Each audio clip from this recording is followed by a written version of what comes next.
All right. It's a beautiful day. Beautiful day in the neighborhood. I got laid. I'm happy. Brought to you by the new Faro's Lounge Kickstarter. The anti-Valentine special, number 6. Set fire to snow. Jose is working on the Mickey Mouse cover. Mickey Mouse and Snow White cover. Tonight we'll be looking at some Todd McFarlane work with Chameleon featured in the two Amazing Spider-Man issues that Todd drew the Chameleon to look for some more inspiration for our main villain. This is the 4th class. We'll be doing pages 7 and 8 today. I think we laid out page 7 yesterday. And so now we'll finish page 7 and page 8 as we add 2 pages a day to our graphic novel series. Our goal is to make 4 issues, 24 pages each, 4 covers, a couple of variant covers for each of the chapters, and to be able to actually produce the comic book, put it on Kickstarter, budget it, draw it, ink it, maybe one day even Marvel buys it when all the woke shit goes away. All right, let's do this shit. So, quick recap. Page 1 and 2, we did the whole wintertime thing. We laid it out. Peter's parents are scientists in Empire City, our steampunk multiverse version of a universe of superheroes that will begin here with Spider-Man being the first hero in the Dark Knight, Batman, James Bond sense. This is where we're going to do our own little reboot of Spider-Man as a way of writing.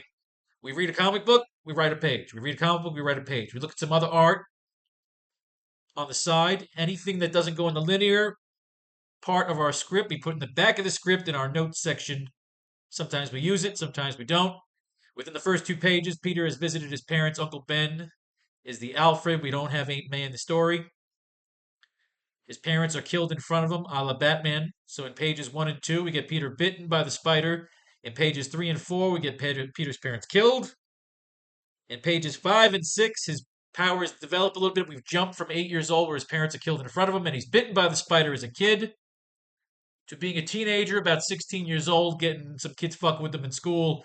He basically nearly cripples one kid, beats the shit out of 2 others. And right as we get up to pages 7 and 8 here, this is where Peter's going to decide he doesn't want to be in school. He's kind of over school. He's down, he's depressed, he's in the dumps. On a different page. I don't like when a panel just sticks out like that. This particular page was 8 panels long because we had a lot of conversation in that one. And again, page 4. We killed the parents off. We have the Chameleon as our main villain. He is a hired thug. Our idea is at the conclusion of this story, the Sinister Six, or the Chameleon representing the Sinister Six, our Spectre, holds Empire City hostage, saying he will sabotage the Mars colony, which is the major big deal, the major event taking place in Empire City at the end of this. We are, of course, shooting the Fantastic Four into space, so we're going to connect our AracKnight story to the origin of the Fantastic Four as a fun way to close out this story as our first class together as writers, putting together our first graphic novel, which we tell in 4 parts. There's 4 comic books, and then, of course, we can re-release it later on with a 5th variant cover as a 100-page graphic novel, a la The Dark Knight Returns. Okay, so pages 5 and 6 again. Quick recap. Peter was drawing in his journal all the story he was talking about with his parents being killed in front of him. And he even says, the last line he says, the man drifted off into the distance like a chameleon. He blended into the crowd. He disappeared. Peter's left with the dead bodies of his parents. His father trying to protect him. His mother trying to run away with him. They're taken out by the chameleon. Chameleon tries to kill Peter. Peter activates his chemical gas that helps him mold and shape his face. So, of course, he's got to get away. He's coughing up the gas. So Flash Thompson and a couple of kids are fucking with Peter. They throw a football at him while he's in the corner playing with his journal. He kind of keeps it to himself. He gets annoyed that they're fucking with him, so he wheels the football and the Flash takes him out.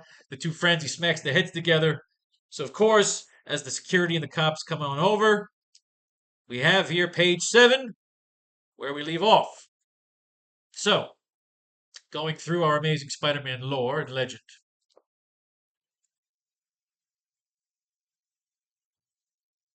What we can even do here today, since we're a little off balanced, because we're reading Amazing Spider-Man 6 and 7, because we read Amazing Fantasy 15.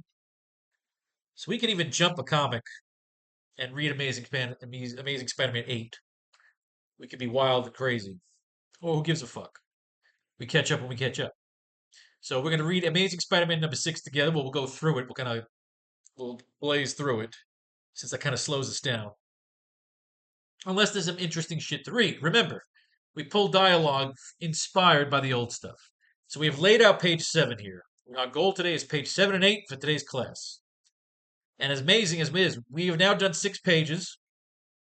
Now, again, we're going to finish the 24-page script. We'll proofread it. We'll see if we like it. Once we like it, I am going to send this fucker off to my art team. I'm going to produce this shit on Kickstarter until fucking Marvel shuts me down.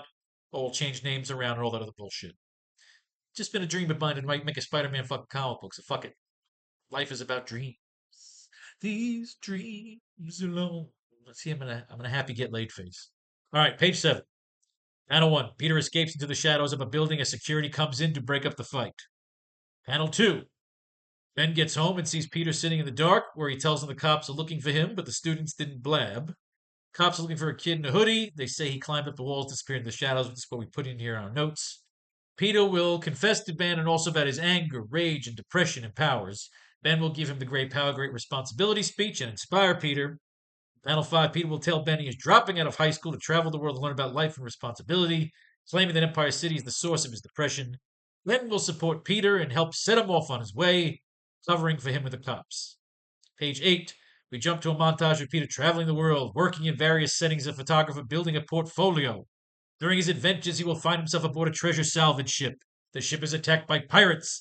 During the attempted rescue, the last pirate will accidentally set off the stolen explosives and blow up both ships, killing everyone except Peter. Peter will drift at sea, maybe even a submariner cameo. Maybe. I wrote that in there. Craven will discover Peter when he washes up along the Savage Land shore. So our goal today as a class is to get the dialogue and take this layout and turn it into 2 pages of pencil art. And then lay out, because I kind of like the idea of laying out the pages for the next thing because it gives you something to do for homework. We're going to lay out pages 9 and 10. Let's do this shit. All right.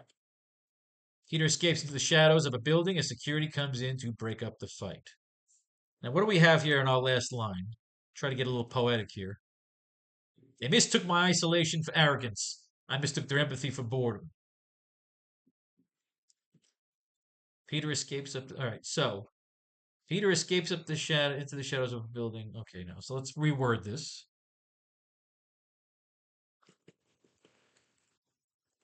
As security busts in to break up the fight, we see Peter has already escaped into the shadows, his silhouette climbing up the nearest building, while the crowd stands around the unconscious bullies. Boosh. Now, of course, we need lines here. Now, again, we don't do this in the modern age because I can't stand fucking social media jokes. That entire scene would have been assholes on their phones, which I can't stand.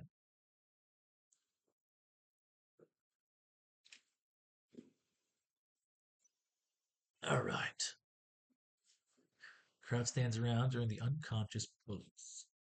Crowd stands around the unconscious bullies. Okay. All right. We see Uncle Ben holding a bag of groceries as he is about to enter his apartment.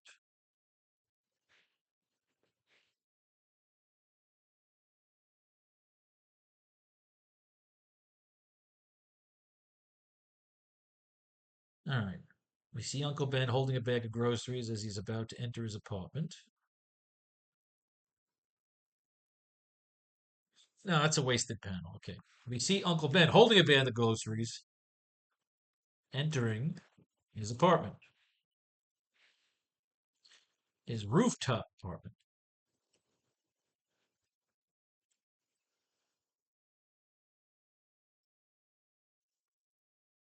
we see Peter sitting in the dark as Ben enters.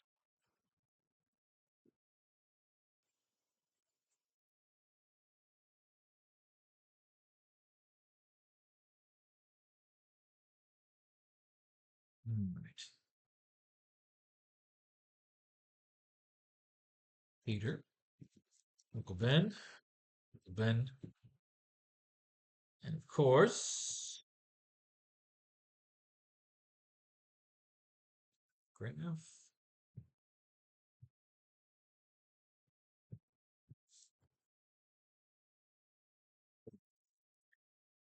Okay, we see Uncle Ben holding a bag of groceries, entering his rooftop apartment. We see Peter sitting in the dark as Ben enters. Uncle Ben. Cops are looking for a kid in a hoodie. They say he climbed up the walls. All right. All right, now I don't like that. Let's not get right into that. See, we're missing the line here.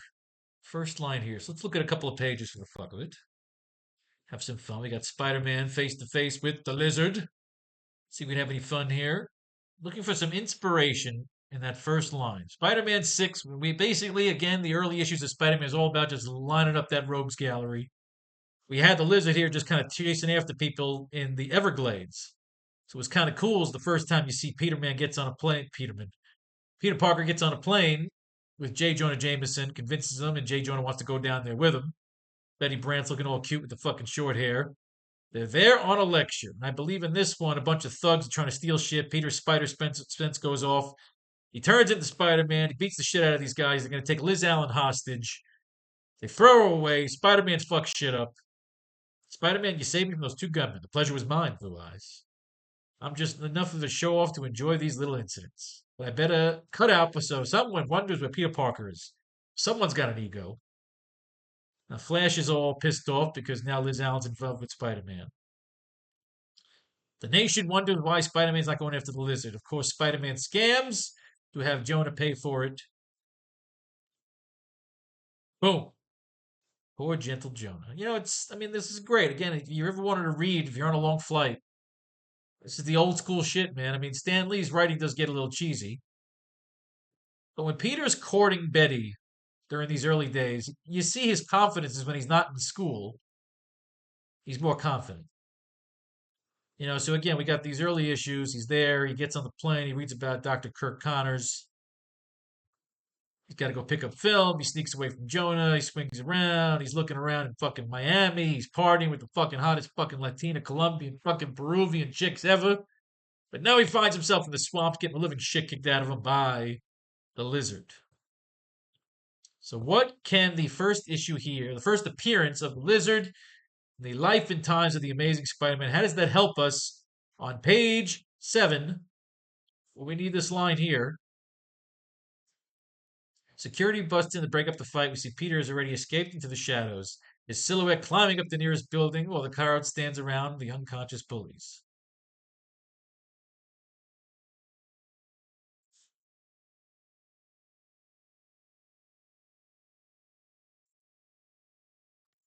So we can have Ben talking off. No, we want more narration here.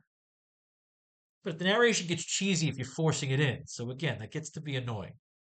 They mistook my isolation for arrogance. I mistook their empathy for boredom. He says that as he smacks their heads together.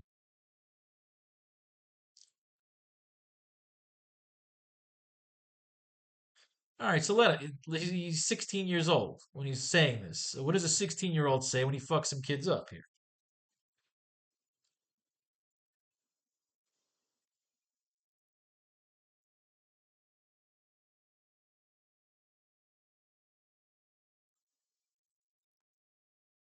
I didn't care.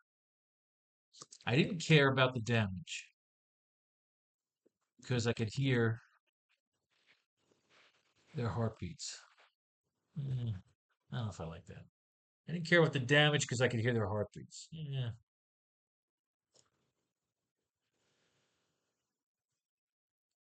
My rage. You know what we could do? No. I like Ben coming in saying cops looking for a kid in a hoodie. All right. We have the Star Wars line here. My rage.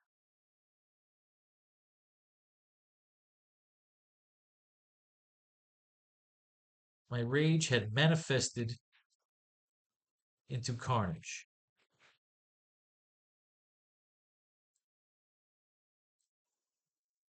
My rage had manifested into carnage. All I could ever all I could ever think about was why have this kind of power. Now, see, I wanted to say this to Ben, and then Ben says, great power comes great responsibility. One second. My rage had manifested into carnage.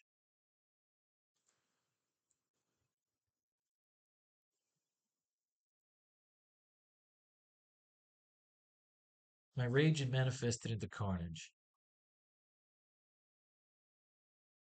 But they asked for it.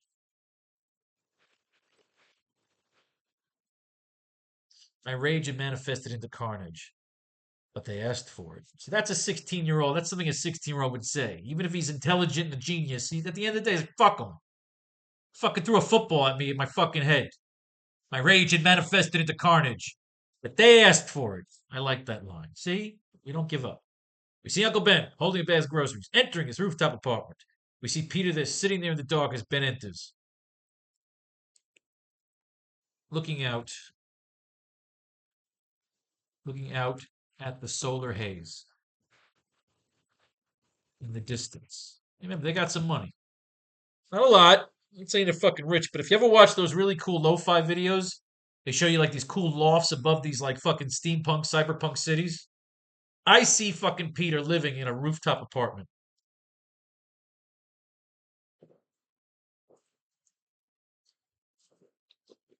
We're not doing Wayne Manor here. But there's not going to be Wayne Manor where he's living outside the city. He lives in a high fucking tower. Nothing too gaudy, not a fucking $1 billion penthouse, but he lives in a nice fucking little like kind of like kind of like a fucking like a shack type apartment. He's a writer. He's a photographer. He lives almost sloppy. I don't want him too Bruce Wayne. At the end of the day, we got to make him like a real typical photographer. Like he's a mess. He's a handsome guy, dresses cool, but he's fucking a slob. All good writers are slobs like me. Fuck you. We see Uncle Ben holding a bag of groceries, entering his rooftop apartment. We see Peter sitting in the dark as Ben enters, looking out at the solar haze in the distance. Uncle Ben.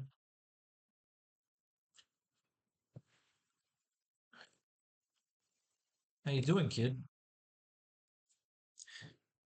Cops are looking for a... How you doing, Peter? I can't say kid and then kid. How you doing, Peter? Cops are looking for a kid in a hoodie. They say he climbed up the walls and disappeared into the shadows. No, no, not only that they say. Cops are looking for a kid in a hoodie. Beat the shit out of a bunch.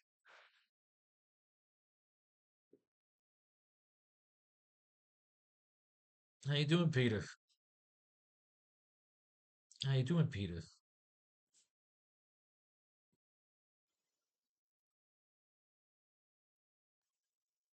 Looks like the streets of Empire City. Man, it's too cheesy. We're not Marvel fucking Avengers quips. How you doing, Peter? Cops are looking for a kid in a hoodie. Beat the shit out of a bunch of punks in the schoolyard.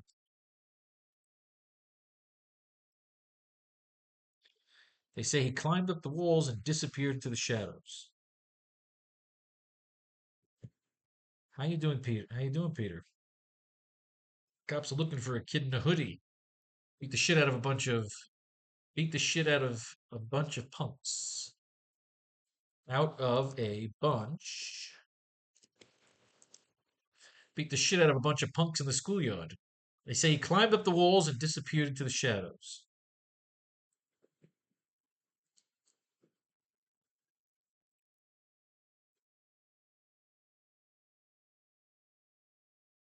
All right, Pete, we're confess to Ben. We can make this longer than 6 panels if it's all going to be conversation. Close up on Peter.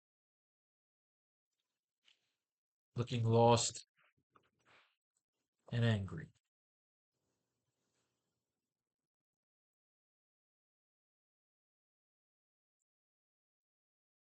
They, well, kids in the yard gave a description, but in the end, none of them ratted on you.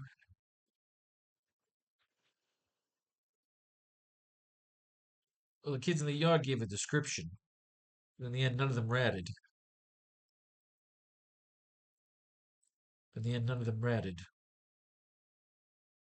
No. Well, the kids in the yard gave a description, but in the end, none of them name dropped, regardless of how you think they feel about you. Regardless of how you think they feel about you.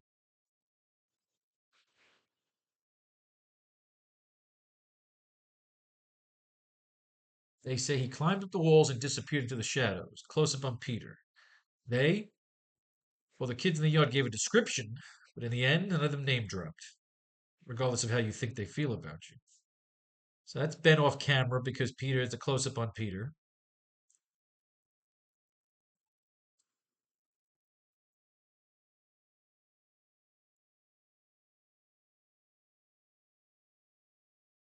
Right.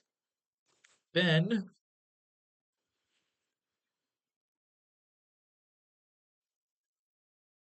Ben walks over and gives Peter a large steaming mug.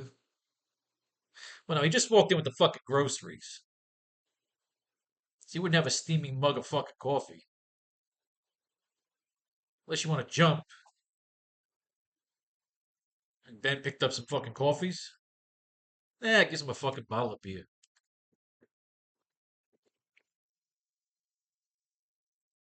A bottle of soda.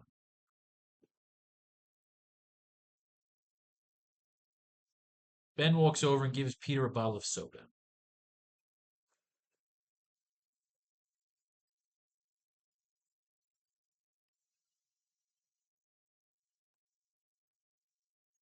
Mean to Ben.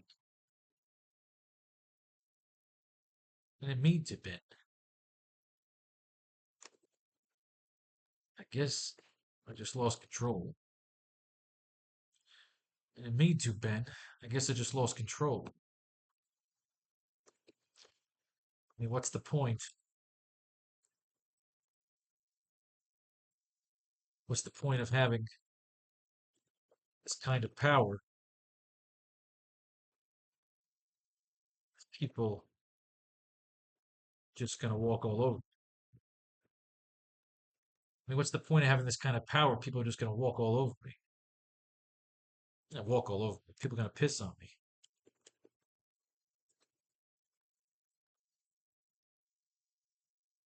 I didn't mean to, Ben. I guess I just lost control. I mean, what's the point of having this kind of power if people are gonna piss on me?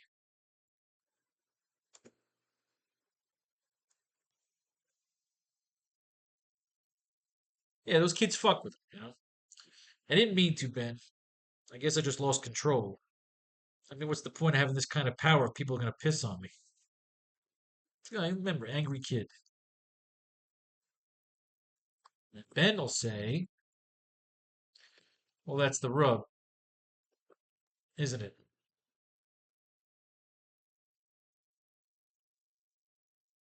Well, that's the rub, isn't it? Your parents dedicated their life.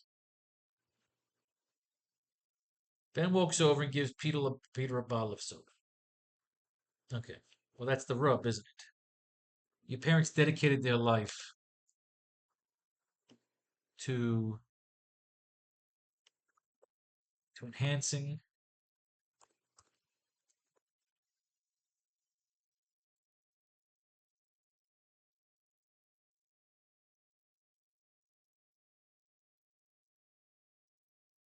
what's the rub, isn't it?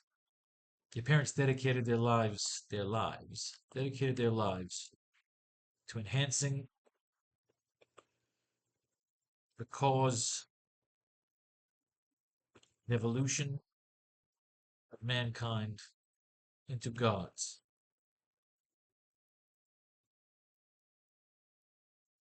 You were their greatest accidental, you were their greatest achievement, even if it was an accident.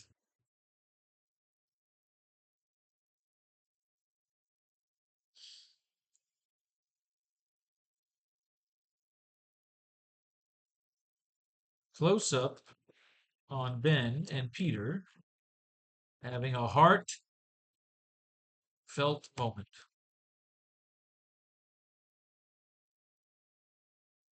as Ben clanks his bottle into Peter's,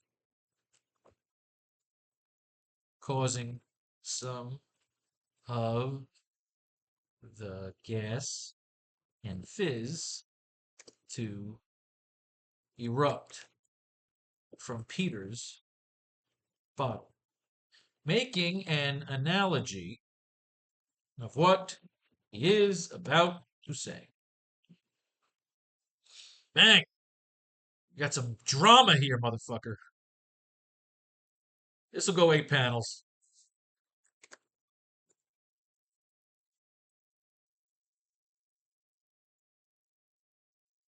And you were their greatest achievement, even if it was an accident.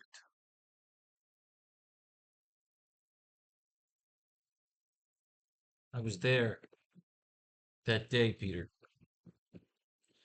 I saw the fear in your father's eyes.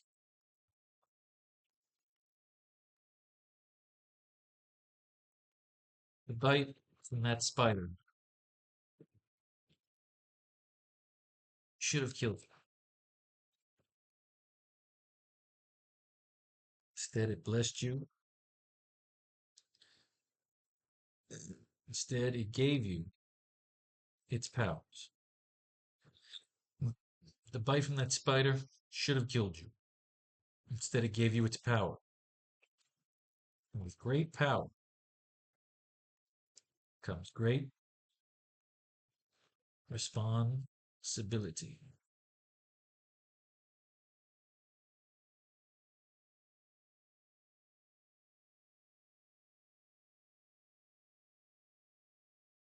I think Ben should just fucking be the one that tells him, get the fuck out of here for a while, you know? Close up on Ben and Peter having a heartfelt moment as Ben clanks his bottle into Peter's, causing some of the gas and fizz to erupt from Peter's bottle, making an analogy of what he's about to say. I was there that day, Peter. I saw the fear in your father's eyes. The bite from that spider should have killed you. Instead, it gave you its power. And with great power comes great responsibility.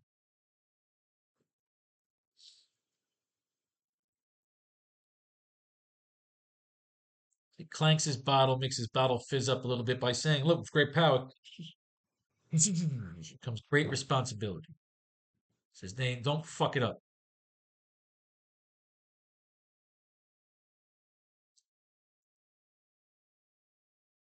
All right.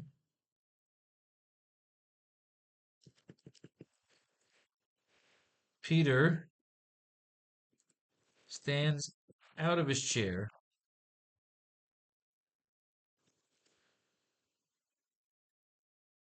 and goes to the edge of the rooftop, staring off into the colorful night haze taking over the skyline of Empire City.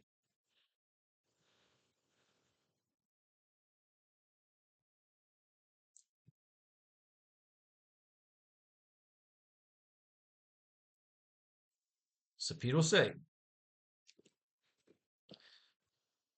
so what's my next move?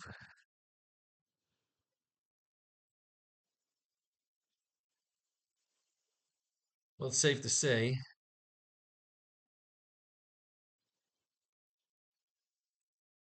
that your school days are over. So what's my next move, Ben? I always like saying Ben because it reminds me of Star Wars. So what's my next move, Uncle Ben? I'll just say Ben. Well, it's safe to say your school days are over.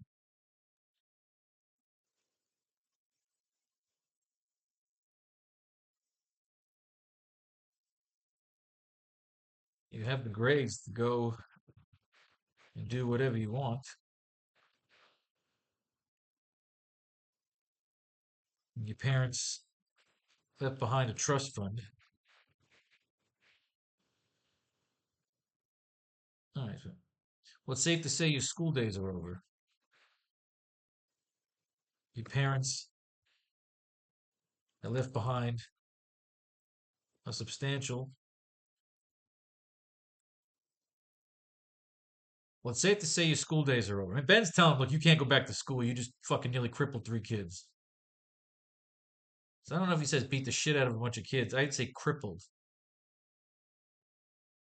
So, how you doing, Peter? Cops are looking for a kid in a hoodie. Beat the shit out of a bunch of punks in the schoolyard.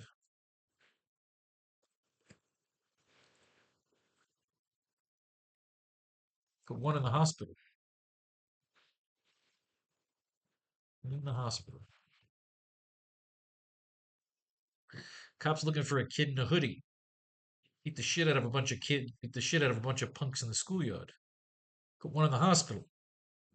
They said he climbed up the walls and disappeared into the shadows. They, well, the kids in the yard gave a description. But in the end, none of them name dropped. No, none of them name dropped. I don't like name drop. I like none of them ratted. It's very New York. In the end, none of them ratted, regardless of how you think they feel about you. Too much. We need some space over there. He didn't mean to, Ben. I guess I just lost control. I mean, what's the point of having this kind of power if people are going to piss on me? Well, that's the rub, isn't it? Your parents dedicated their lives to enhancing the cause of evolution of mankind into gods. And you were their greatest achievement, even if it was an accident. I was there that day, Peter. I saw the fear in your father's eyes. The bite from that spider should have killed you. Instead, it gave you its power. And with great power, instead, it transferred. It gave you, yeah. All right. Instead, it transferred. It transferred. All right. Two R's. Its power.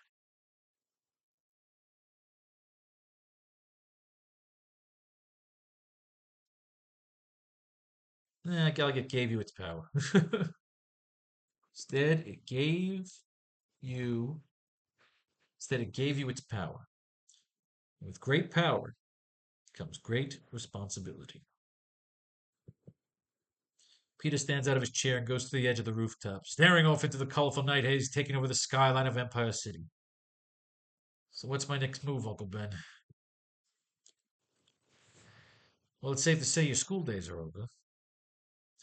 Your parents have left behind a substantial trust fund.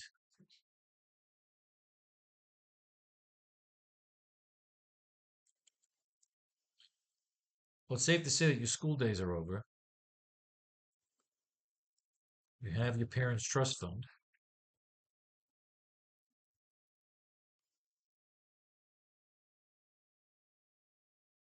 Right. Well, it's safe to say that your school days are over. There's your parents' trust fund.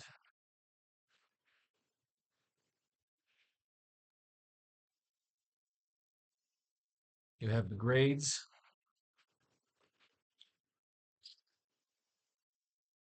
You have the grades and means to go and do whatever you want. You have the grades and means to go and do whatever you want.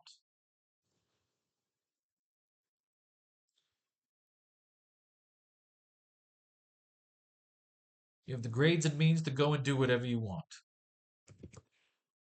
So perhaps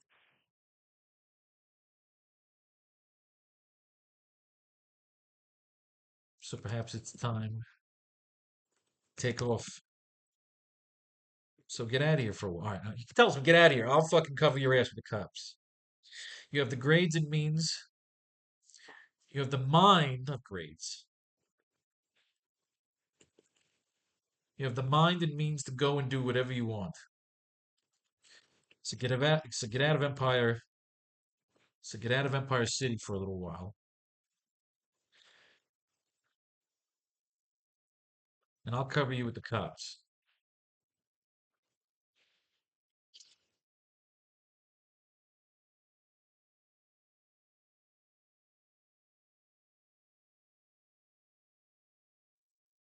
So get out of Empire City for a little while. Still have some pull downtown. There are still some old timers downtown. So I'll cover you with the cops. And that, okay, I love this. So what's my next move, Uncle Ben? Well, it's safe to say that your school days are over. And there's your parents' trust fund. You have the mind and means to go and do whatever you want. So get out of Empire City first. So get out of Empire City for a little while. He's telling him you got to get the fuck out of here for a while. You put a kid in the hospital. So get out of Empire City for a little while. There are still some old timers downtown. I'll cover you with the cops. Not so. So get out of Empire City for a little while. There are still some old timers downtown. I'll cover you with the cops. Boom, that's it. That's all he needs to say. End scene. All right, let's jump a little bit here. We got fucking Maria Connors here. Mary Connors crying. How arrogant is this? Dude just signs a picture of his face to his wife. To my wife. Love, Curtis. It's just a picture of his face. She's not going to masturbate to that. So, of course, he's got his little kid, Billy, here. I think we've watched over the years as Billy grows older and really grows to resent and hate his father for, oh, he's turning into the fucking lizard. And again, we play into what we were doing with our story with Richard and Mary Parker using a serum, which could also be used to regenerate limbs. All of this fucking serum shit can play into like what was going on here. They could be working with Connors. You know, we could even if you wanted to, you could throw Kurt Connors into the lab. He could be an assistant working with fucking Richard and Mary. You know what? Throw that on our notes section. Maybe we just have his parents. His parents should just be working on that. You know, Kurt Connors serum of regeneration can be played into the work of Richard and Mary. Perhaps even a target of the chameleon. And we have a 100-page story to write. So we just finished page 7. Again, you know I don't like too much like weak right filler. So if you could paint the scene right and say the right thing, that's a perfect fucking scene. The art is perfect. Remember, you're writing 2 scripts. You got to write the art and you got to write the dialogue. So what's my next move, Uncle Ben? Well, it's safe to say your school days are over. There's your parents' trust fund. You have the mind and means to go and do whatever you want. So get out of Empire City for a little while. There's still some old timers downtown. I'll cover you with the cops. Okay.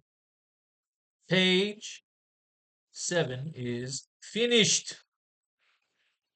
We're halfway through the class, ladies and gentlemen. We got to do page 8. Let's finish this comic book. And then we're going to look at one of the Todd McFarlane comic books. Okay. Something to make you proud of me, Billy. Something to help all of mankind. The serum which I extracted from my experimental lizards worked. The rabbit grew a new leg within an hour. And all that remains is for me to try it on a human. And what better subject can there be than myself? It grew back. Oh my god, but then he turns into a fucking lizard. So again, we have the good old classic monster story, trying to kill his wife and kid. It's very American Werewolf in London. Spider-Man saves the day, throws the kid on his fucking shoulder. Kirk comes up soon finds us now. Drop a pellet of the compound. I mean, Spider-Man's a fucking brilliant chemist. It changed color. Once the lizard drinks the formula, revert to his normal self again. And I always thought it was cool that they had him down in Florida, you know, the Everglades and swamps.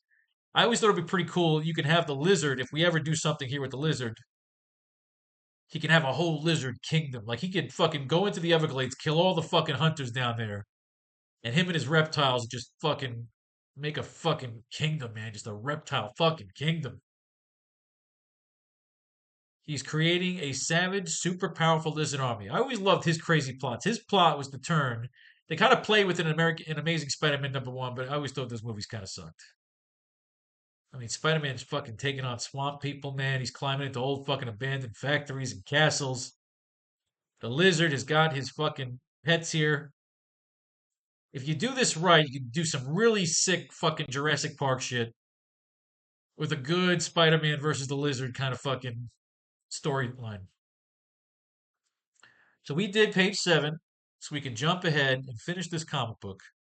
Spider-Man the lizard fighting inside the fucking pipe, inside the castle walls, beats him, gets him to drink the serum, turns him back to normal. So this was very Hulk for a while. It was every time he kind of fought the lizard, he'd have to come up with new and inventive ways to fucking turn the lizard back into Kirk Connors.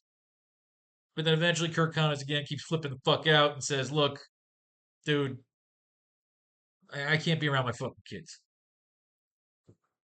Jameson gets the picture of the lizard.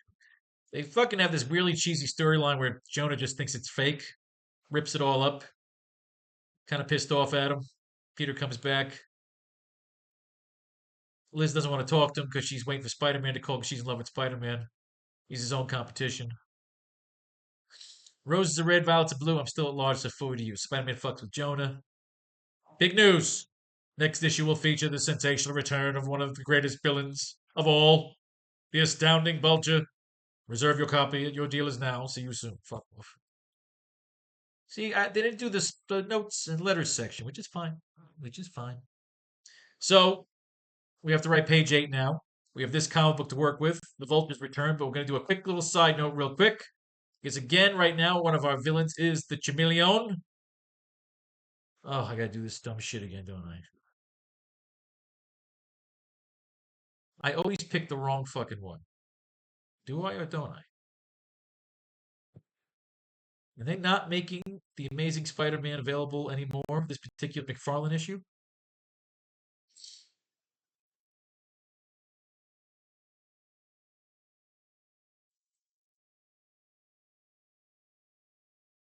No, we need issue. No, I can't go this far out.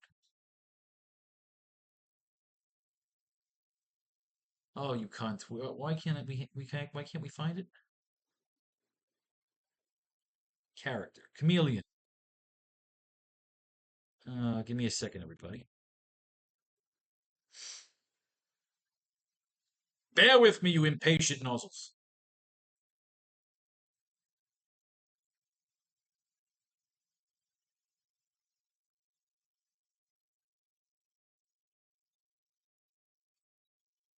Should be right fucking here. Exactly. It's part of Marvel Universe. Let's go here. Read now. Why are we making this a problem? All right, here we go. Now, again, it's just a chance to really admire the art of one Todd McFarlane. His earliest work here. Oh, I love Todd. Everybody loves Todd. Man's a fucking billionaire. He's trying to get Spawn out there. Now, again, Spawn's like dating a chick with big boobs because the writing was always terrible, but his art was so goddamn good. So again, this is the Todd McFarlane art. We get the chameleon in here, so we just want to see if there's anything insightful we could add to our chameleon character. The Bedford Towers condominium resident of Manhattan's Upper West Side. So again, we get the idea of putting Peter in like if you ever looked at lo-fi, if you go to YouTube, right? What I'm thinking of in terms of like where Peter lives, might as well show you instead of just saying Skyloft. Like shit. No, not like this crap. What the fuck? Now, high above the city, lo-fi, high above, lo-fi, loft, high above the city. Yes, right here. I love this fucking shot. I so want this for myself. Like I sleep with my back door wide open here. I love night breezes. I live high up. I'm 20 floors up. This is where I picture fucking Peter living. You know, again, it's very convenient for being Spider-Man. It's fucking badass.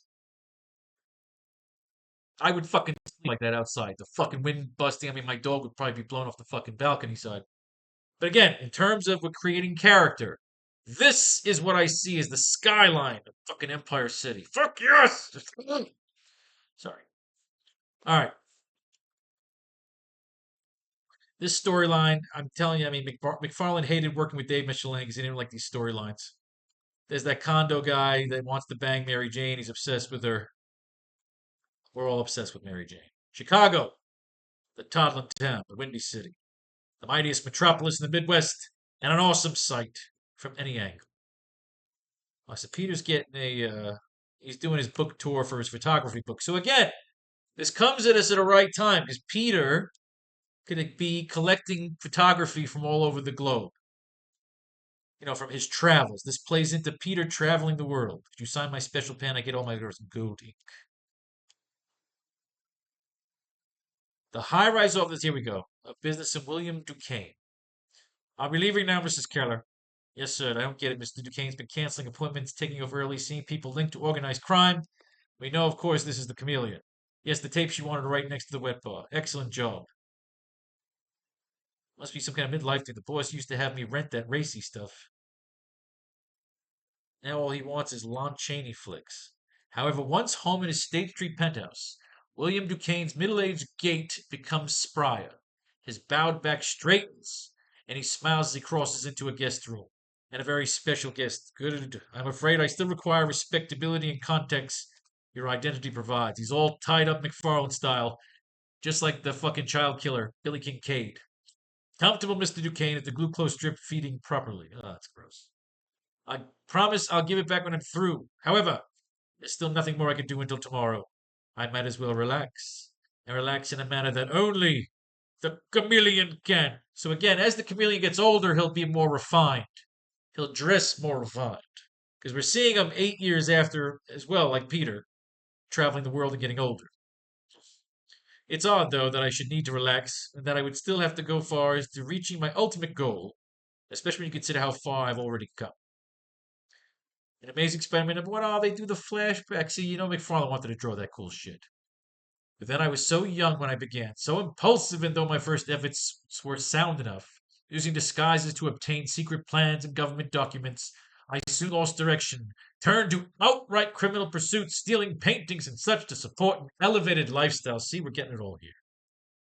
Remember, we did this. We looked at this Amazing Spider-Man 80 when he pretended to be George Stacy. I even let my hatred of Spider-Man blind me, put me in unnecessary danger, or out for some silly macho urge for revenge. This is very Terry Silver. An Amazing Spider-Man 186. We'll take a look at that next time. I gotta write that down. It was only months ago that I regained focus, that I decided to dedicate my life to my original dream. So again, he can need Spider-Man's blood like Craven does. The idea is making Spider-Man's blood the valuable commodity of this movie. Money is the superficial element, like the Joker saying, the world needs a better class of criminal. And to make the ultimate commitment to that dream. I used what wealth I accumulated to finance the development of a unique serum, one that altered my very flesh, making it featureless but completely malleable. We gotta do something with this serum. We can't just say it's a fucking serum. Super soldier serum. The application of controlled electrical stimuli could then mold that flesh into the perfect likeness of anyone I wish to impersonate. True, I no longer had my face, but I could steal any other face I choose, instantly. And with the addition of a special costume made of memory material that also responded to electrical impulses to alter appearance, I was almost ready. The final touch was a computerized belt control system, including a mini generator program with hundreds of facial patterns and a video scanner that allows me to add any face I see to my repertoire. The utter destruction politically, economically, and strategically of the United States of America. I swore they'd suffer for what they did to me so many years ago. And that payment begins tomorrow. God damn, we have stepped into some interesting shit here. I now have the power, the purpose, and the mobility to bring about a long-delayed destiny. Like a 5 a.m. wrong number on your first day off in weeks, tomorrow inevitably happens. So why are we back here? Oh, we hear Peter. Let's get through this. Peter signing his fucking Webb's book. Oh, okay. So Chameleon is now pretending to be a security guard. He's like the T-1000. So what is this? He plans to kill him? If those locals I hired are as reliable as they told they'd be, okay, boys, we were paid a small fortune to provide a distraction. Let's start distracting. All right, so he gets a bunch of guys to start a robbery. If you men handle those terrorists, shoot to kill. I'll protect Debevic. So okay, they were. Oh, I guess they're trying to kill somebody here. Ginny, get to safety. I'm trying, Peter. What about you? He's turning into fucking Spider-Man. I love Todd McFarlane the way he draws Spider-Man. The fucking the exaggerated limbs, the stretchiness of it. Oh, it's the best. Who civilians hurt? Millions firing at Spider-Man. Thwip, thwip. This being a science expo, I should probably talk in terms of my webbing's tensile strength. Considering your likely IQ, let's just say that if you pull that trigger again, the backfire will probably take your hand off. Comprende? Oh, so Chameleon's getting away. What's Spider-Man doing in Chicago? He nailed Dean and Jerry in about 30 seconds. I gotta beat him before he grabs. Beep! It's the shit out of the chameleon. So now he turns into Debevic, and you, with your identity, I can get into your lab, steal your formulas, then distribute them to various former powers. It's important to look at this too because you don't want to just rip off what's already been done. So we need to add our own stamp onto the chameleon. Connect him to the serum, the sickliness. We can't just steal the gas, molding and shaping electrical impulses and memory cloth. So it's important to read about our main villains so we don't just, again, we don't want to just rip off what's already been done because then there's no point in anybody reading our story. We don't provide something new to the Spider-Man lore, then nobody should read our shit. See what I'm saying? What I'm saying? Hits him with the spider tracer. What's going on here? I love McFarlane Spider-Man. So it's just fun to look at. It's always fun to just look at the art. You write your own story sometimes. You don't have the time to sit here and read out loud. Admire the man's fucking talent, his stroke. Look at the detail. Again, the man wastes no fucking real estate on his pages. Even Rambo fucking theater thing in the background. The chameleon wouldn't hesitate to kill those hostages. Still don't know how that war color keeps falling. Can somebody be rolled by the sky? My face? Clothing. Well, that's all I know, Sergeant. All right, what do we got here? What do we got here? Nothing except this. I found that I realized purpose then changed appearance again with his own escaped hostages. Point is chameleon. So now he turns into a guy, random guy on the bus. Bus driver. So now chameleon is the bus driver. So again, it's a nice heist. Convention center.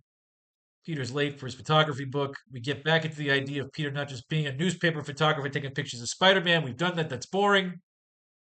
We make him a lifestyle photographer, a fashion photographer, Vicky Vale Cordo Maltese photographer. Things he's done when he traveled the world. And then, of course, we can have Mary Jane, who will get kidnapped by the fucking rich guy. The stalker, ladies and gentlemen, the stalker. And they kind of left the chameleon story alone for a little bit. And it came back into play here in Amazing Spider Man 318, which we shall take a look at in a little bit. We need to write the next page. We'll be looking through the Spider Man versus the Vulture, the rematch. Last time Spider Man fucked him up, figured out how he harnessed magnetic power. We have page 8 here now. Jump to a montage of Peter traveling the world, working in various settings as a photographer, building a portfolio. So we left here. He snaps up. Uncle Ben says, look, get out of here for a while. I'll take care of the cops. So we jump. Do we just want to start with him on a fucking cruise ship? 1 second here. Jump to a montage of Peter traveling the world, working in various settings as a photographer, building. I don't want to do an African safari yet because he's going to end up in the savage land. He's going to end up in the savage land. So let's show. Let's jump to a montage of Peter traveling the world, working in various settings of photographer, building his portfolio. First, we show Peter flying above ancient ruins while in a hot air balloon taking pictures. lay out the art first, then we'll write the dialogue. See, you can throw in Easter eggs here.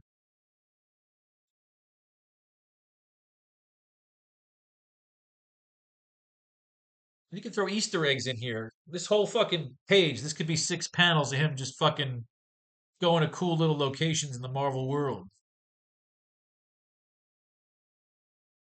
That could work too.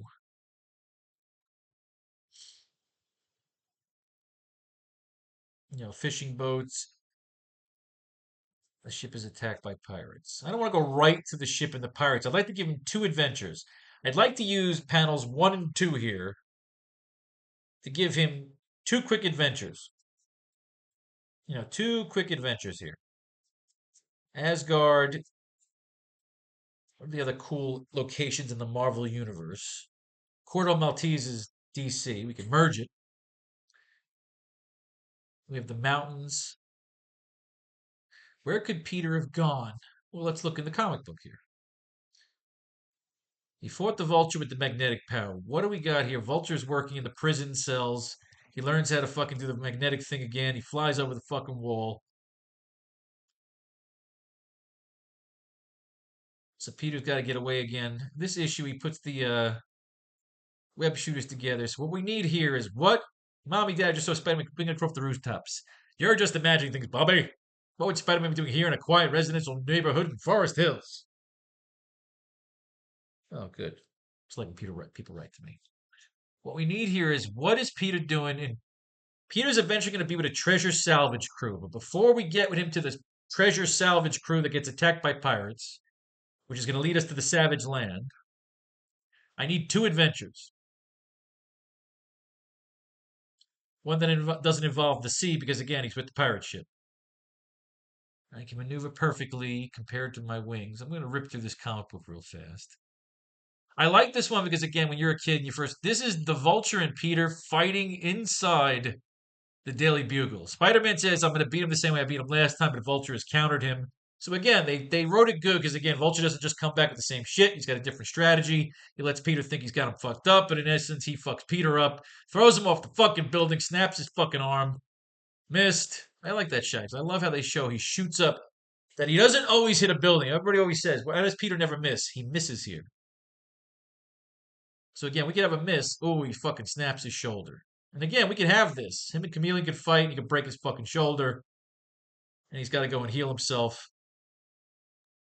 Now, again, he's got sort of a Wolverine kind of healing factor here. Because his arm heals up soon. Flash is fucking with him. Again, the silo in Staten Island. So right off the bat, we use this comic book. Now we can throw Peter on a farm.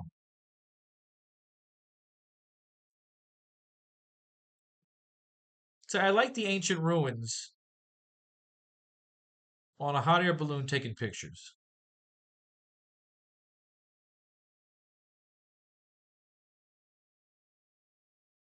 You know what I mean? I'm trying to think here. Jump to a montage of Peter traveling the world. It was writing, you gotta wait. Working in various settings as a photographer, building a portfolio.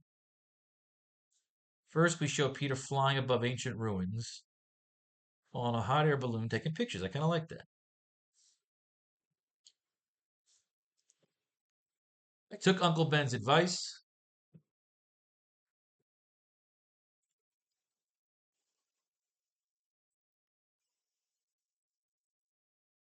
I mean, we're at page 8 already. So when we finish page 8, this is officially the end of the first act in terms of pacing, because we're writing a 24-page story. So essentially, if you're breaking it up into sections like acts, we're ending the act 1 here, which is kind of good. It's him young. We got to bring him back to the city in the second act and start putting together. By the end of the second act, he has got to be Spider-Man in the black suit with the fucking utility belt and the gadgets. So the goal of Act 1, which we're getting to the end of here, is to introduce our character, which we've done. We've got the spider bite. We've got his mentor, Uncle Ben. We've killed his parents. We've identified the killer of his parents, the cause of his malaise and melancholy. We got the bullying incident, which makes him have to leave the city for a while to go grow up along the world. So, in terms of flying above ancient ruins, You could throw an Easter egg in here, some old Marvel thing. Above ancient ruins. First, we show Peter flying above ancient ruins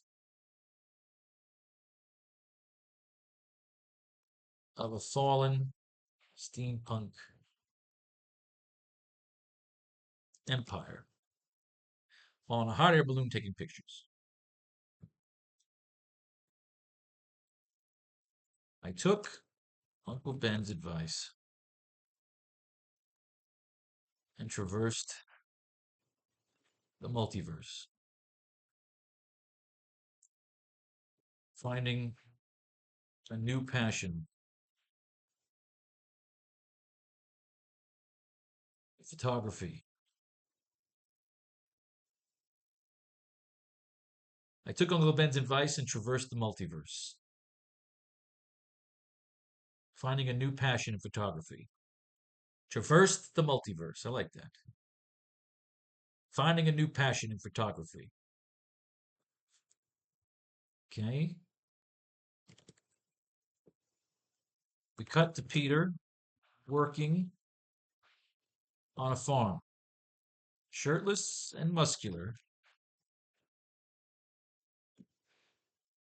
surrounded by admiring females and fellow farmers, fellow young farmers.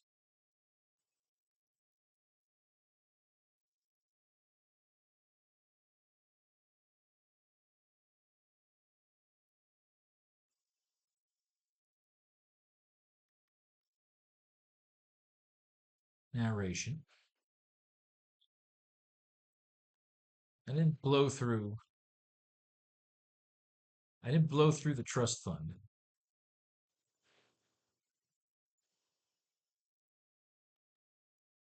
Finding ways, finding ways along my travels to subsist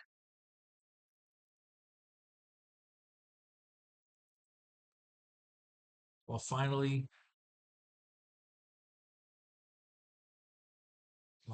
what? I didn't blow through the trust fund. Finding ways along my travels to subsist and learn new skills.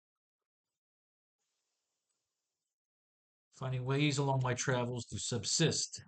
So I want it very Jack Kerouac, where he fucking works as a sharecropper and he's partying, you know? I didn't blow through the trust fund, finding ways along my travels to subsist, while finally gaining new skills along with new friends. He makes friends. Ooh, we like that.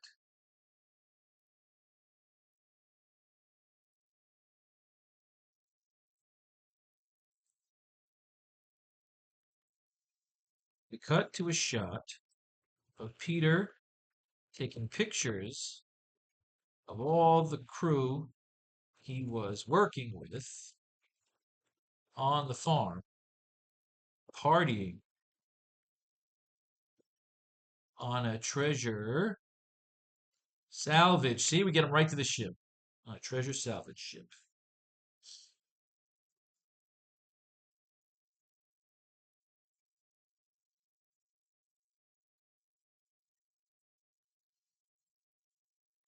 Average. Culmination. Culmination of my travels. And the culmination of my adventure. No, the culmination of my travels. Found myself I found myself aboard a salvage crew.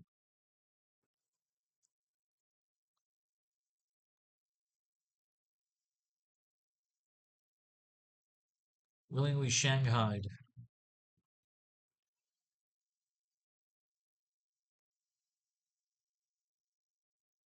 Willingly shanghaied. In the culmination of my travels, I found myself aboard a salvage crew. Willingly shanghaied.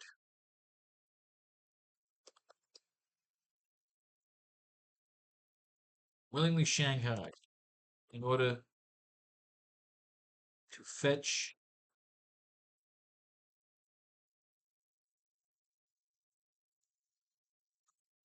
the supposed lost. We connected to Atlantis. Should we have some fun with that? In the culmination of my travels, I found myself aboard a salvage crew, willingly shanghaied in order to fetch the supposed lost treasures of Atlantis. In the culmination of my travels, I found myself aboard a salvage crew, willingly shanghaied in order to fetch the supposed lost treasures of Atlantis.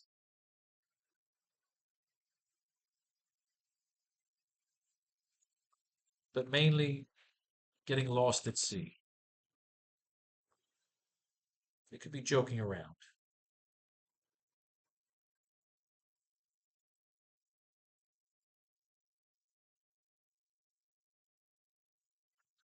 Lost treasures. So again, we saw the silo here where the vulture hides out. We got the idea for the farm. From the farm, he goes to the treasure salvage crew. And now, does the crew find something before the pirates take them out? Do we connect it to Atlantis? So vulture leaves. I like. There's a line in this comic book I love when he's fucking with Betty. Oh, Peter, nobody could sprain his arm playing volleyball. What really happened? Okay, I'll tell you the truth. It happened in the air while I was fighting the vulture for dear life. Oh, well, ask a silly question. So let's stick to the volleyball story, okay? Miss Brant, send in Parker now. I'll admit that's a fine picture of the vulture, Parker, but I can't pay more than $10 for it. After all, he's been seen all over town. Lots of people have snapped him. I want something different. 12.50. All right. So here we go. The vulture comes in. The idea is that J. Jonah Jameson was not going to give up the pay envelopes. You mustn't. You can't rub my payroll. You mustn't. It's all I got. You put me out of business. Shut up. Not interested in your troubles. Do as I say now or else. Have you no conscience, no feelings? You're as bad as Spider-Man. Bite your tongue, JJ.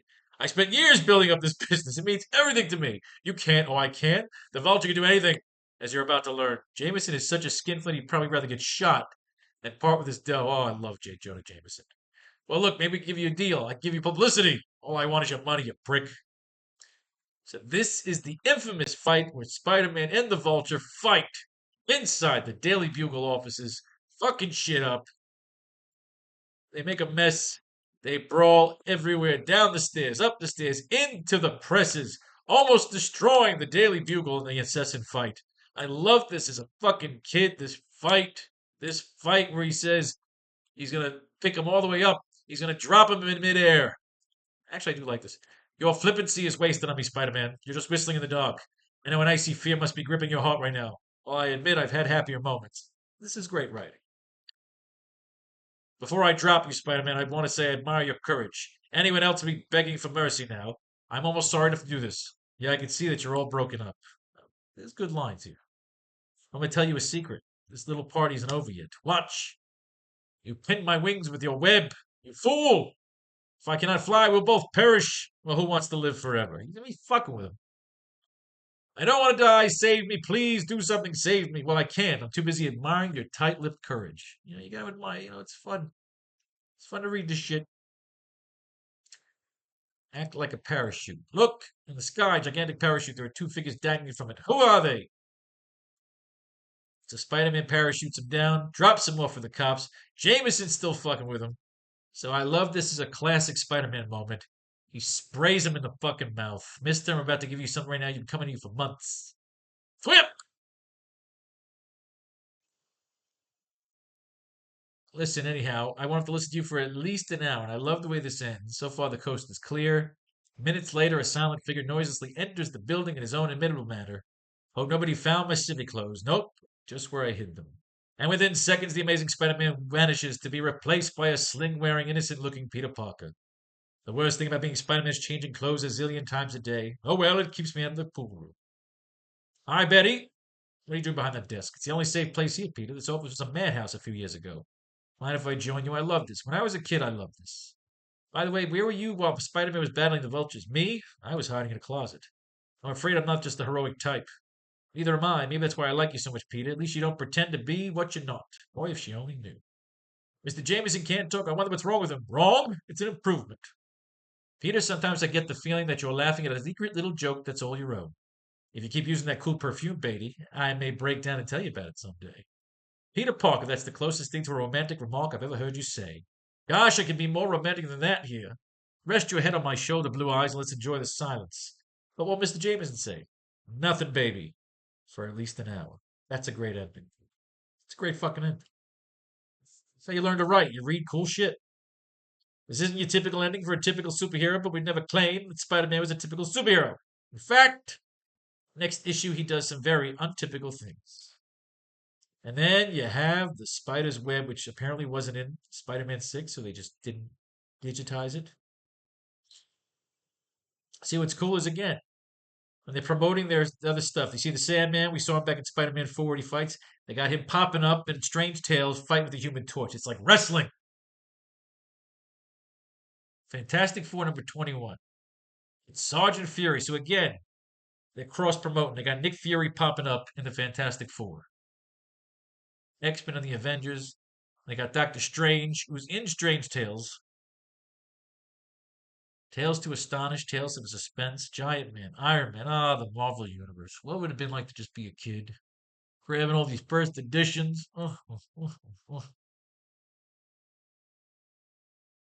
They don't want to do a letters section. Ooh, fuck 'em. All right. We've gone through Amazing Spider-Man 6 and 7. So we're there with the original run. We're going to take a look at this last comic book. But again, let's go back to our script. We got a script to finish, but mainly getting lost at sea. Do we want to connect it to an actual treasure? In the culmination of my travels, I found myself aboard a salvage crew, willingly shanghaied in order to fetch the supposed lost treasures of Atlantis, but mainly getting lost at sea. All right, so he's having some fun, a moment of innocence.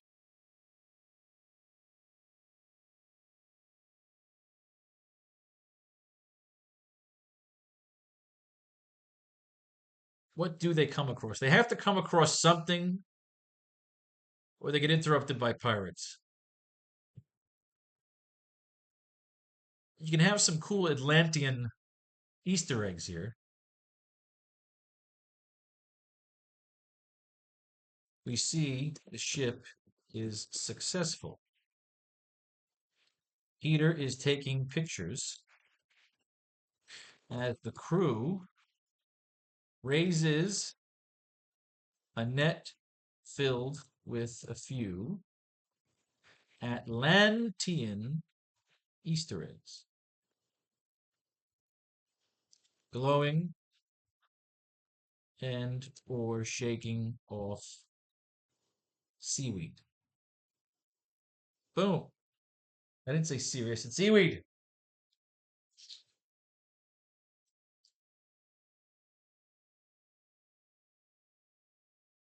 Okay, so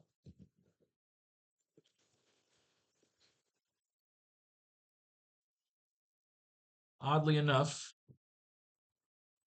we actually turned up successful.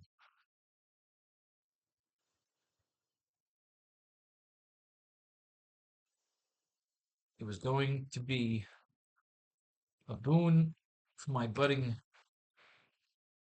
career, prove the rumors of Atlantis were true.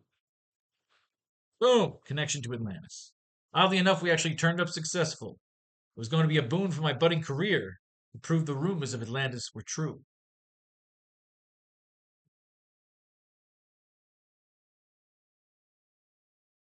We see a pirate ship pull up alongside the salvage ship.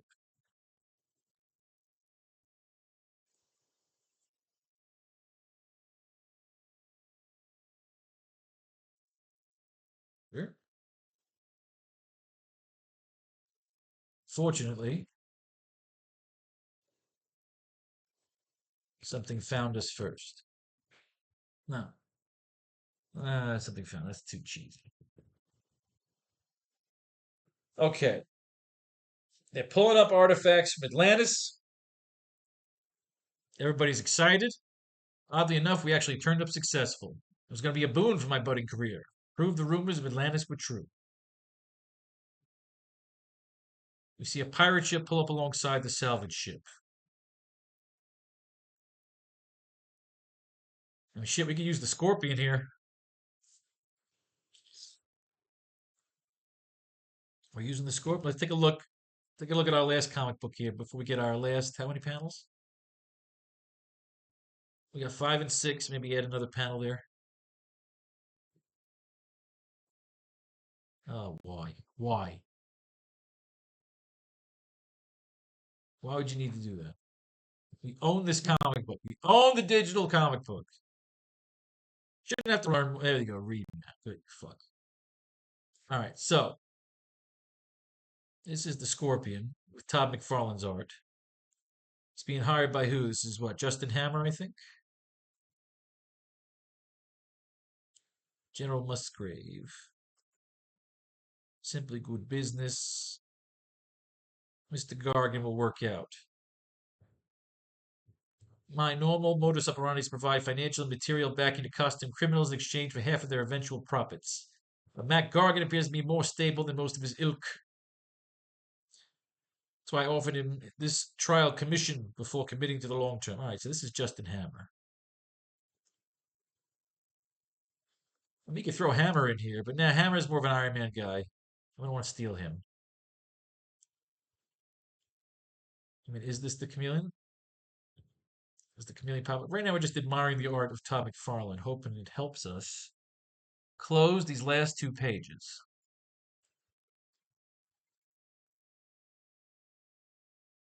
The Spider-Man Crusade. Jonah. Oh, there we go.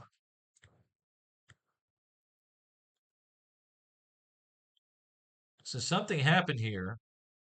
J. Jonah Jameson. Jonah's impossible on his best days. This is different, Peter. There are times I'd almost swear that Jonah isn't even Jonah. For the story behind these bizarre hints, see current issues of Web of Spider-Man or Spectacular Spider-Man. You cunt. All right, we'll have to do that next time. Chameleon.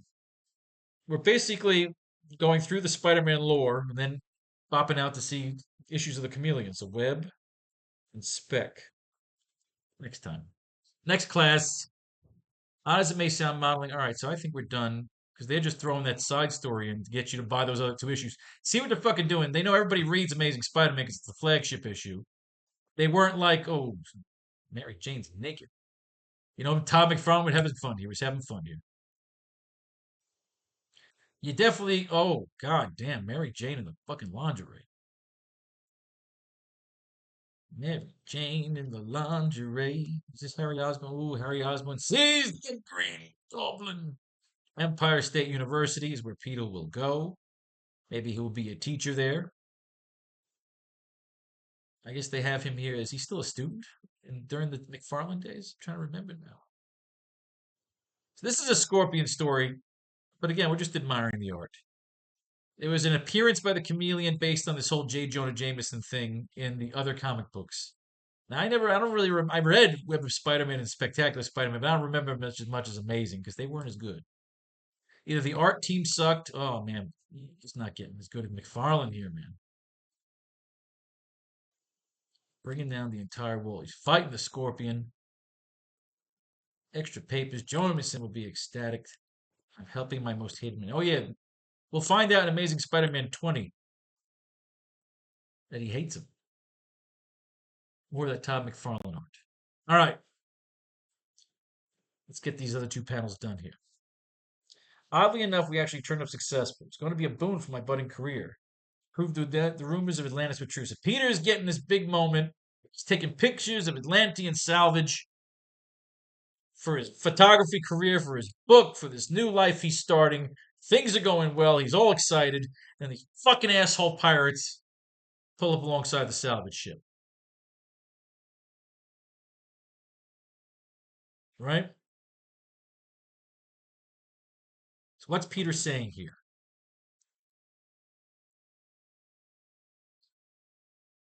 Fortunately, our victory was short lived.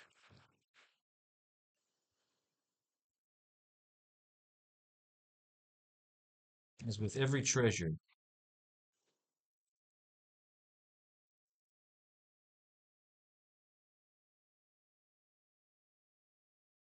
as with every treasure, unfortunately, our victory was short lived. As with every treasure, come its trolls.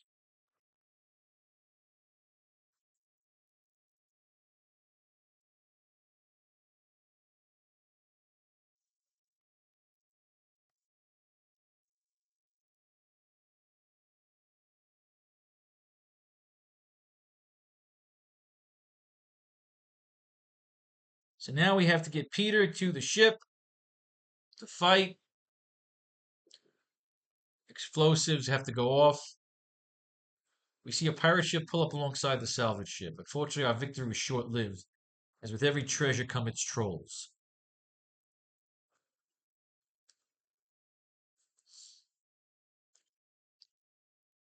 We see the pirates attack the salvage crew with their weapons, taking them by surprise and as hostages, victims. See, our story's dark. It's a little violent here. See the pirates attack the salvage crew with their weapons, taking them by surprise as hostages and victims. All right, so you can have that. Could be a good panel ender right there. That's a good way to end the panel. 37. See, I write novels.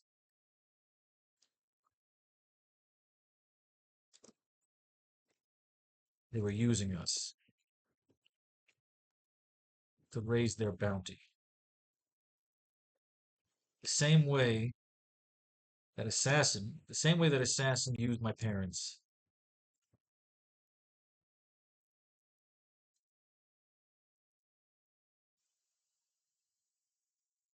They were using us to raise their bounty. The same way that assassin used my parents. Does that make any sense? No. They were using us to raise their bounty. The same way that assassin.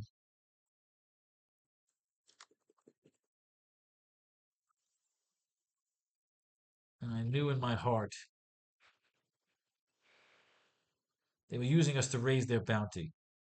And I knew in my heart they weren't planning to take us hostage. I could sense it. But this time, it wasn't the lives of my parents on the line. It's tacky. It's fucking tacky. They were using us to raise their bounty. And I knew in my heart they weren't planning to take us hostage.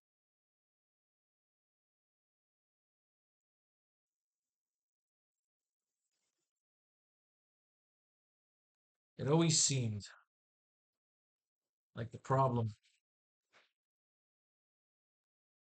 with the world was too many villains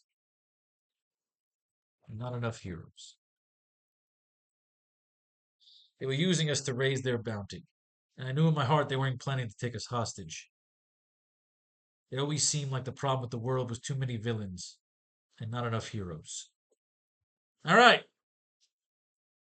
Bada bing, bada fucking boom. Peter reflecting. He finally has some peace.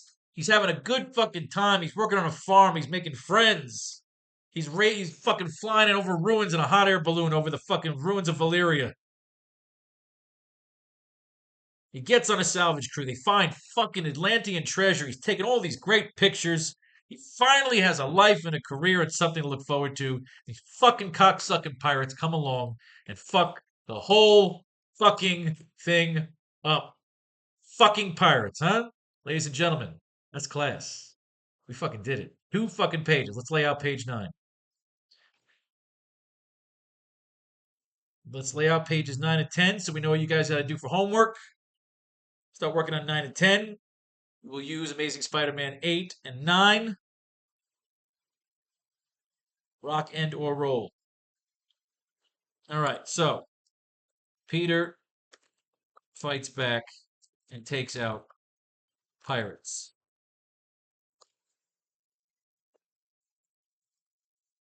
It looks like he is saving the day, but one pirate gets too nuts and falls into a series of explosives. Both ships explode, killing everyone except Peter. Peter drifts along aimlessly for he washes up along the shores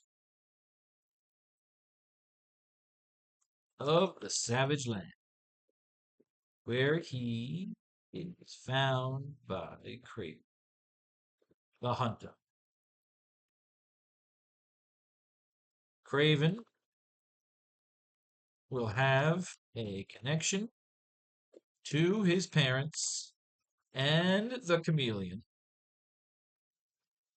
and he will become the Henry Ducard like mentor to Peter. Like Batman Begins. That's page 6. Page 9. Page 10. Peter will eventually determine that Craven plans to use him to prolong his own life and powers as his are beginning to fade. Peter will see Craven trying to use him to take out a local tribe, and Peter will turn on Craven.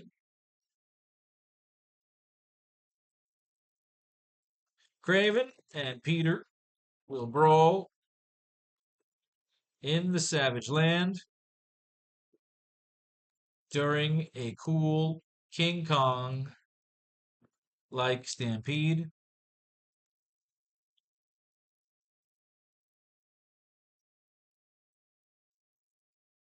In the ensuing struggle, Peter and Craven will come to the edge of a huge cliff, and they will both go over. Peter will have a chance to save Craven, but Craven will plummet to his death. Or is he dead? Peter will see him die. Quote, quote, die. You have to see if the death is mysterious. Perhaps either Craven or the chameleon will come back. Chameleon can hate his father and almost demonically thank Peter for killing him, if he is truly dead. Boom! 9 and 10, ladies and gentlemen. Lay it out. There's your fucking homework. Start plotting out 9 and 10 what you want to do. If you want to go this way, if you want to make your own damn script. Again, we're just doing this as a master script, putting in dialogue, 6 panels a page, maybe more, maybe less, depending on how you want the action to look. And we read a comic book, write a page. Read a comic book, write a page. Try to pull inspiration from the comic book. Try to look at side out comic books. Try to look at your favorite artists. Whatever the inspiration makes the comic book. Brought to you by the new Pharaoh's Lounge Kickstarter. Buy a fucking comic book. Love and life. Love and love. Peace and love. Fuck everybody.